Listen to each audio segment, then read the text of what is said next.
J'ai 56 ans, père de 2 enfants, 2 diplômes en poche, un BEPC et puis un CAP de charcutier.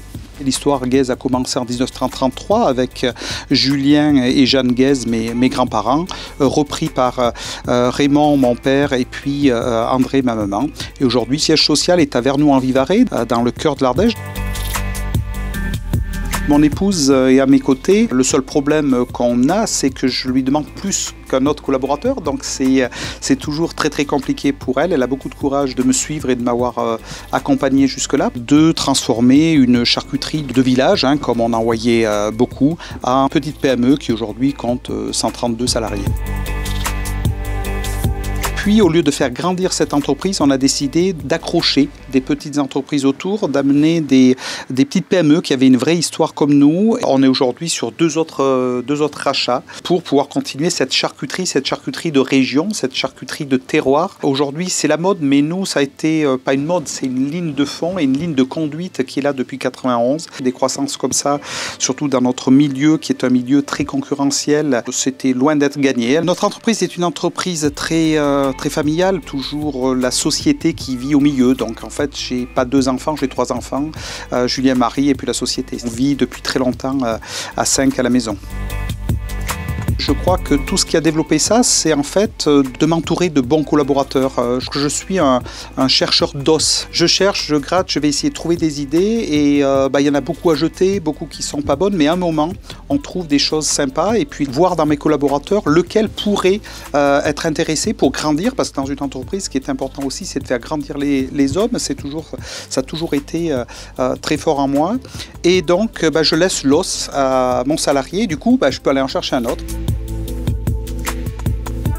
Je ne sais pas s'il y a un management Christophe Guèze. Je crois que pour penser et pour travailler avec moi, déjà, il faut me comprendre, il faut penser simple. Je ne suis pas quelqu'un de compliqué. J'essaie de faire avancer les gens, de faire avancer l'entreprise de façon simple. Quand on a des soucis, je vois avec mes collaborateurs et je leur dis on fait quoi? On règle le problème ou on parle de maladies comme un cancer ou quoi que ce soit? Je crois que chaque fois, mon management est de ramener les choses à la réalité. Il faut qu'on ait une équipe qui soit solidaire pour avancer, parce que si on n'avance pas collectivement, on est mort. On n'a pas besoin de stars chez nous. Après, une fois qu'on gère comme ça et qu'on prend le problème d'entrée, que tout le monde sait à quoi s'entendre, on n'a pas besoin de gérer de façon dure. Enfin, moi, c'est pas ma façon. J'ai réussi à mener mon entreprise en 35 ans de carrière sans vraiment imposer les choses. J'ai été clair dans mes décisions. On a toujours des décisions qui se passent autour de cette table. Il y a un comité de pilotage où je vais écouter.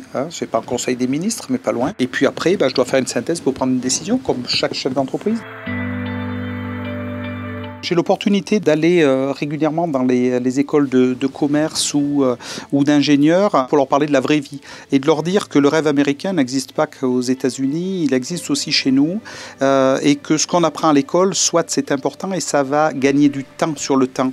Mais après le reste, c'est de savoir où on veut aller et d'avoir un fil conducteur dans sa vie. Aujourd'hui, c'est ce que j'essaie de leur dire.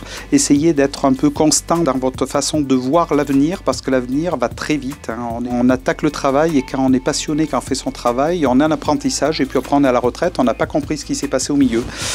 Donc c'est ce que j'essaie de leur dire, parce que ça, on ne pourra pas le dire à l'école, c'est qu'un professionnel qui peut leur amener cette parole. Je suis un gros travailleur, mais aussi j'aime pas me prendre au sérieux. Je pense que la vie est trop courte pour ça. Donc effectivement, j'ai réussi à lancer un défi qu'on appelle le défi ardéchois à beaucoup de stars, beaucoup de gens connus. Mathieu Chédid, Pascal Obispo, en passant par des grands sportifs ou des anciens sportifs comme Manuel Amoros. Je crois qu'aujourd'hui on a plus de 153 personnalités qui ont salé des jambons. Donc le défi était de saler des jambons.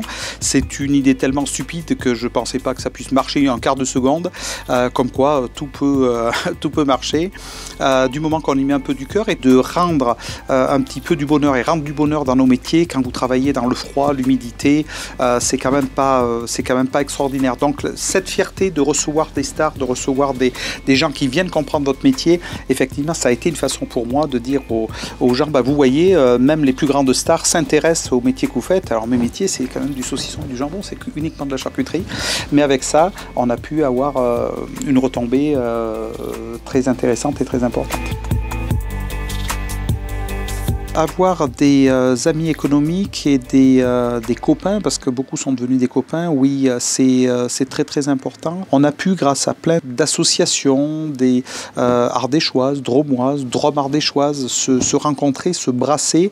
Toutes ces rencontres-là nous font grandir. Là aussi, on a besoin de comprendre. Je suis très très curieux et de recouper des savoir-faire, que ce soit de la métallurgie, le verre, les fours, les choses comme ça. Voilà, j'ai rencontré des gens assez merveilleux, pas spécialement dans mon métier, puis on dit mince, mais pour construire un four en briques de chez mon copain, là, ils font comme ça, mais pourquoi moi je ne l'appliquerai pas chez moi? Voilà, il y a des choses comme ça, puis voilà, de se recevoir, d'avoir des amitiés entre les uns et les autres, ouais, c'est super important, et je crois que j'ai tissé une relation assez intéressante, parce que là aussi, j'adore écouter les autres, je connais mon métier par cœur, je ne parle pas du métier des autres, je ne le connais pas, et comme j'ai plein de copains aussi passionnés que moi, ça fait des soirées qui ne finissent pas.